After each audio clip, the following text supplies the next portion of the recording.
Hello, welcome to Leisrealtalk. I'm Lei.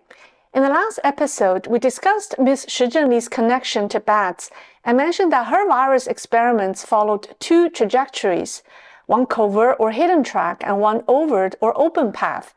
The covert track involves the experiments of SARS-like viruses collected from the Wuhan mine, of which RATG13 has been identified globally as the closest virus to COVID-19. At the beginning of 2021, an investigative report from the U.S. State Department confirmed Ms. Shi's covert experiments.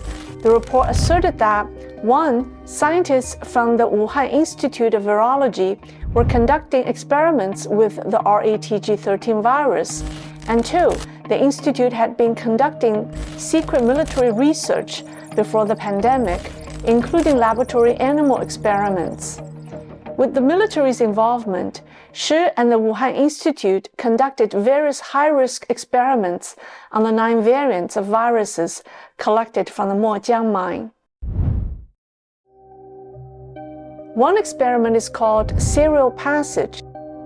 It involves infecting a batch of humanized mice with the virus and then selecting the most destructive strains to repeat this process in order to encourage the virus to mutate into more lethal strains. An insider from the Wuhan Institute of Virology confirmed to American investigators that the institute was conducting serial passage experiments on the RATG13 virus, which greatly accelerated the natural mutation process, allowing for the desired directed mutation outcome to be achieved faster. The second experiment is the insertion of a mechanism that works like a multiplier to increase the virus's infectiousness. With it, the novel coronavirus is like a Ferrari equipped with a rocket and becomes exponentially formidable. Its transmission speed far exceeds human capacity for preventive measures. To date, among the entire family of beta-type coronaviruses, the strain that caused the pandemic and shut down the world in 2020 is the only one possessing such a mechanism. We can see that these two experiments have different yet perfectly complementary goals. Serial passage aims to enhance the virus's severity, while the insertion of a multiplier aims to increase the virus's transmissibility. It seems that the bat lady was experimenting with the goal of creating a lethal virus. But Shi needed some help in achieving her goal, so she boldly collaborated with American scientists and even obtained U.S. government funding. On this overt track, however, she avoided the viral variants associated with the Wuhan mine. Instead, she focused on the virus named after her institute, WIV1, and another virus called SHC014. Both came from a bat cave in Yunnan called the Shitou Cave.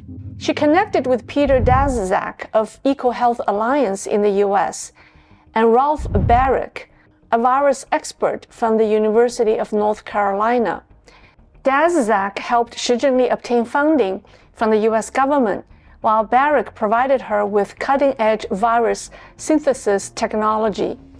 Barrick helped Shi insert the spike protein gene of the SHC014 virus into the backbone of the original SARS virus. They tested the new synthesized virus on humanized mice and discovered that it caused severe damage to the mice's lungs and could render vaccines developed for SARS ineffective. This experiment immediately caused an alarm in the scientific community, leading Barrick to eventually withdraw from Shi Zhenli's team. But the bat lady had already mastered his technology. Thus, under her leadership, the Wuhan Institute of Virology began a frenzy of experiments to synthesize viruses. In 2017, she published a paper proudly announcing that her team had created 8 synthetic viruses, 2 of which were found to infect human cells. Shockingly, most of this extremely dangerous work was conducted in the Wuhan Institute's Biosafety Level 2 lab. It should be noted that the safety measures in these labs are on the same level as those used for dental surgery. In the same year, Shi Zhenli achieved another dangerous experimental milestone by injecting synthesized mutant viruses that had fused WIV1, SHC014, and other SARS-like viruses into the noses of mice with partial human lung structures. These synthetic mutant viruses killed 75% of the mice, making them 2 times more lethal than the original WIV1, and the amount of viruses found in the mice's lungs was 10,000 times higher than that of WIV1. The director of the WIV Institute of Microbiology at Rutgers University described it as the most dangerous coronavirus experiment in history. The experiment was funded through Peter Daszak's EcoHealth Alliance. Daszak described the Wuhan Institute's experiments in his annual progress reports to the NIH, but concealed the information about the high mortality rate in humanized mice. In Shi's covert track, she experimented with COVID-like viruses and attempted to make them more lethal. In her overt track, she experimented with cutting-edge viral breeding technology to develop new deadly viruses. The ultimate question is, did the Bat Lady's 2 tracks cross?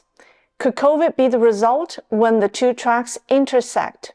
Even though we don't have any direct evidence that Shi Zhenli has applied the viral grafting and fusion techniques she learned from the Americans to the 9 viruses from the Mojiang mine, suspicious events associated with her institute suggest that dangerous experiments were carried out at the institute and something went wrong. 3 months before the Wuhan outbreak, on September 12, 2019, the Institute's bat and rodent-borne virus pathogen database suddenly went offline. The database records 22,000 entries of detailed information about samples collected from mice and bats. On the same day the database was taken down, the Wuhan Institute's Biosafety Level 4 lab issued a safety procurement order that's worth $1.2 million, indicating an urgent need of safety equipment and supplies at the institute. 6 days later, on September 18th, the Wuhan Tianhe Airport conducted a response drill for emergencies. The drill simulated the process of discovering a case of novel coronavirus infection at the airport. This exercise was widely reported by state media and was considered at the time a routine drill in preparation for the upcoming Wuhan Military World Games. However, the mention of the novel coronavirus in the drill made it seem as if the organizers had a high degree of foresight of the upcoming outbreak. During the Military World Games in October, dozens of athletes exhibited symptoms similar to COVID. In addition, 3 researchers at the institute were simultaneously hospitalized with pneumonia and had family members who died. Also notable is the fact that military vaccine expert Zhou Yusheng applied for a COVID vaccine patent in early February 2020, 1 month after the Wuhan outbreak. He died mysteriously 3 months later in Wuhan. An eyewitness said he fell from the institute's rooftop. All these actions point in one direction. Something must have gone wrong at the Wuhan Institute of Virology, and someone is trying to cover it up. Ms. Shi Zhenli once claimed that the purpose of her research was to find effective vaccines for the health of all humanity. Do you believe her? I certainly don't. And others have pointed out at least 8 times when she made contradictory statements or lied. I think the truth about the origin of COVID-19 will be uncovered one day, and that day isn't far off. If you missed part 1 of this video, here's the link. Thank you for watching. I'll see you next time.